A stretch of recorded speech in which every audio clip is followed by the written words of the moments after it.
بسم اللہ الرحمن الرحیم۔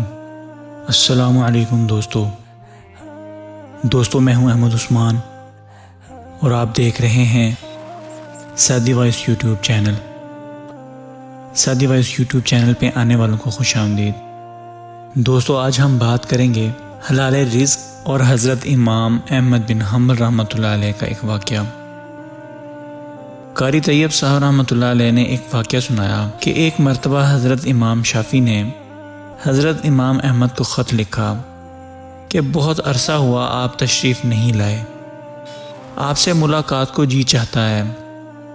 حضرت امام شافعی رحمۃ اللہ علیہ استاد ہیں اور حضرت امام احمد بن حنبل رحمۃ اللہ علیہ ان کے شاگرد ہیں۔ حضرت امام شافعی رحمۃ اللہ علیہ کا قیام مصر میں تھا۔ جواب میں حضرت امام احمد بن حنبل رحمۃ اللہ علیہ نے فوراً اپنا پروگرام لکھ کر بھیج دیا کہ فلاں دن فلاں تاریخ کو میں آپ کی خدمت میں مصر میں حاضر ہو رہا ہوں۔ حضرت امام شافعی نے اپنے گھر والوں کو، اپنے ملنے جلنے والوں کو اور دوست احباب اور دوسرے علماء کو ان کے آنے کی اطلاع دی۔ پھر ان کی دعوت اور ان کے استقبال کا خصوصی اہتمام کیا گیا اور لوگوں سے بتایا کہ اگرچہ وہ میرے شاگرد ہیں مگر وہ ایک بڑے امام ہیں، اللہ تعالیٰ نے ان کو بڑا مرتبہ عطا فرمایا ہے۔ چنانچہ جس دن ان کو پہنچنا تھا اس دن امام شافعی رحمۃ اللہ علیہ اپنے شاگردوں اور دوسرے علماء کو لے کر ان کے استقبال کے لیے شہر سے باہر تشریف لے گئے۔ اس وقت مصر کے جو بادشاہ تھے وہ بھی حضرت امام شافعی رحمۃ اللہ علیہ کے موافق تھے۔ وہ بھی امام صاحب کے ساتھ استقبال کے لیے چلے آئے اور پھر بادشاہ کے ساتھ ان کے ارکان دولت بھی، وزراء اور امراء بھی آ گئے۔ وقت مقررہ پر حضرت امام احمد بن حنبل رحمۃ اللہ علیہ پہنچ گئے۔ حضرت امام شافعی رحمۃ اللہ علیہ نے ان کا بڑا شاندار استقبال کیا اور پھر عزت اور احترام کے ساتھ ان کو لے کر گھر پہنچ گئے اور ان کے لیے بہترین کھانے کا انتظام کیا۔ اس زمانے میں عام طور پر اولیاء اللہ اور بزرگوں کی شان یہ تھی کہ وہ کھانا بہت کم کھایا کرتے تھے اور رات بھر اللہ تعالیٰ کی عبادت کیا کرتے تھے۔ جب حضرت امام احمد بن حنبل رحمۃ اللہ علیہ کھانا کھانے بیٹھے تو دیر تک اس طرح کھانا کھاتے رہے جیسے کئی روز کے بھوکے ہیں۔ باقی لوگ کھانا کھا کر اٹھ گئے مگر وہ کھاتے رہے۔ لوگ بہت متعجب ہوئے کہ حضرت امام شافعی رحمۃ اللہ علیہ نے تو ان کی تعریف کی تھی کہ یہ بڑے اللہ والے اور بزرگ انسان ہیں، مگر یہ تو خوب پیٹ بھر کر کھانا کھا رہے ہیں۔ لوگوں میں اور گھر والوں میں ان کے بارے میں باتیں ہونے لگیں لیکن کوئی کچھ نہ بولا۔ پھر جس کمرے میں حضرت امام احمد حنبل رحمۃ اللہ علیہ کے لیے رات کے وقت آرام کرنے کا انتظام کیا گیا تھا، اس کمرے میں حضرت امام شافعی کی بچیوں نے ایک مصلی بچھا دیا، مسواک رکھ دی، استنجا کے لیے ڈھیلے اور پانی رکھ دیا اور وضو کے لیے لوٹا بھر کر پانی کا رکھ دیا تاکہ جب وہ رات کو تہجد کے لیے اٹھیں تو انہیں کسی قسم کی کوئی پریشانی نہ ہو۔ اور اس زمانے میں رات کو تہجد کے لیے اٹھنا ایک عام معمول تھا۔ اللہ تعالیٰ بچائے کہ آج ہمارے زمانے میں یہ افسوسناک ماحول ہو گیا کہ صبح 8 بجے اور 9 بجے اٹھنا ہمارا معمول بن چکا ہے۔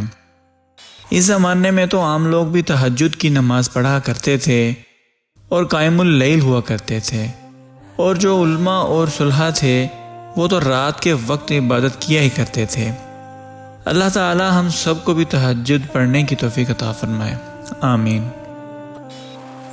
بہرحال حضرت امام احمد بن حنبل رحمۃ اللہ علیہ نے رات کو اس کمرے میں آرام کیا اور صبح اٹھ کر فجر کی نماز پڑھنے چلے گئے۔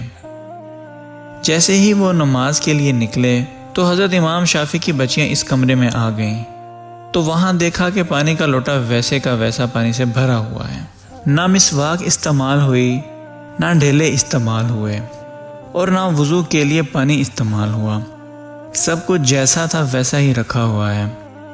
اب ان کے دل میں یہ شبہ ہوا کہ شاید رات کو چونکہ زیادہ کھا لیا تھا اس لیے تہجد کے لیے آنکھ نہیں کھلی۔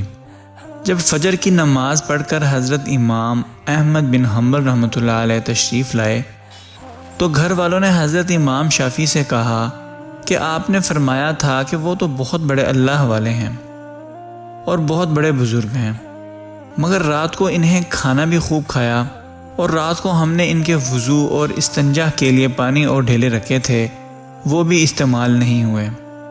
معلوم ہوا کہ رات کو تہجد کی نماز بھی نہیں پڑھی۔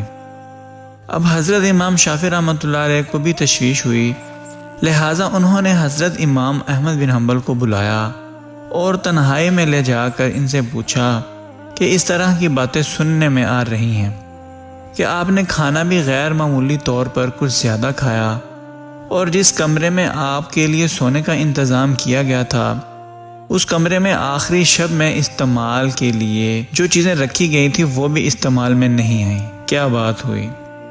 آپ پہلے تو ایسے نہیں تھے، کیا یہاں سے جانے کے بعد آپ کے مزاج میں کچھ تبدیلی آ گئی ہے؟ حضرت امام احمد بن حنبل نے فرمایا کہ حضرت، میرے بارے میں جو باتیں ہو رہی ہیں وہ درست نہیں ہیں، بلکہ بات کچھ اور ہے۔ بات دراصل یہ ہے کہ میں جس وقت کھانا کھانے کے لیے آپ کے دسترخوان پر پہنچا اور جس وقت میں نے اس کمرے میں قدم رکھا تو میں نے دیکھا کہ اس کھانے کے حلال اور طیب ہونے کی وجہ سے وہ کمرہ نور سے روشن ہو رہا ہے، اور یہ دیکھا کہ آسمان سے لے کر اس دسترخوان تک انوار کی بارش ہو رہی ہے۔ جب میں نے یہ صورتحال دیکھی تو میں نے سوچا کہ شاید اس سے زیادہ حلال اور طیب کھانا مجھے زندگی میں نہیں ملے گا، لہٰذا جتنا بھی زیادہ سے زیادہ اس کو کھایا جا سکے کھا لیا جائے، اس لیے کہ اس کھانے کا ذرہ ذرہ ایمان کو اور دل کو روشن کرنے والا ہے۔ اس لیے مجھ سے جتنا زیادہ سے زیادہ کھانا کھایا جا سکا کھا لیا، اور میں نے یہ نہیں دیکھا کہ کون کتنا کھا رہا ہے اور کون میرے بارے میں کیا سوچ رہا ہے۔ جہاں تک مجھ میں کھانے کی سکت تھی میں کھاتا چلا گیا، اور پھر حلال کھانے سے بدہضمی بھی نہیں ہوئی، بلکہ وہ سریل ہضم ہوتا ہے اور اندر جا کر جزو بدن بن جاتا ہے اور روح کو منور کرنے کا ذریعہ بن جاتا ہے۔ الحمدللہ میں نے اس کا اثر محسوس کیا۔ کھانا کھانے کے بعد نہ تو مجھے بدہضمی ہوئی اور نہ مجھے کوئی تکلیف ہوئی۔ پھر کھانا کھانے کے بعد عشاء کی نماز سے فارغ ہو کر جب میں اس کمرے میں پہنچا جہاں آپ نے میرے لیے آرام کا انتظام کیا تھا، وہاں جا کر تو میری حالت ہی بدلی ہوئی تھی، اور سونے کو آرام کرنے کو طبیعت ہی نہیں چاہ رہی تھی۔ اگرچہ میں لمبا سفر کر کے آیا تھا، مگر اس کھانے میں اتنی غذائیت اور توانائی تھی کہ میری تھکان بھی ختم ہو گئی اور سستی بھی جاتی رہی، اور جب سونے کے لیے لیٹا تو مجھے نیند نہ آئی، لہٰذا میں لیٹا رہا اور لیٹے لیٹے قرآن و حدیث میں غور کرتا رہا، حتیٰ کہ پوری رات غور و فکر کرتے ہوئے گزار دی، اور اس رات میں نے قرآن و حدیث سے 100 مسائل مطالعہ کر لیے، اور وہ مسائل ایسے تھے جو اس سے پہلے کبھی میرے ذہن میں آئے بھی نہیں تھے، اور نہ ہی ان کی طرف کبھی خیال گیا تھا۔ لیکن جب آج کی رات میں نے غور کیا تو مجھے ایسا محسوس ہوا کہ قرآن و حدیث کے علوم اور اسرار میرے سامنے کھلے ہوئے ہیں۔ تمام مسائل کی تفصیل اور جوابات میرے ذہن میں آتے چلے گئے، اور صبح تک مسائل کا مطالعہ کرتا رہا۔ اسی حالت میں صبح ہو گئی۔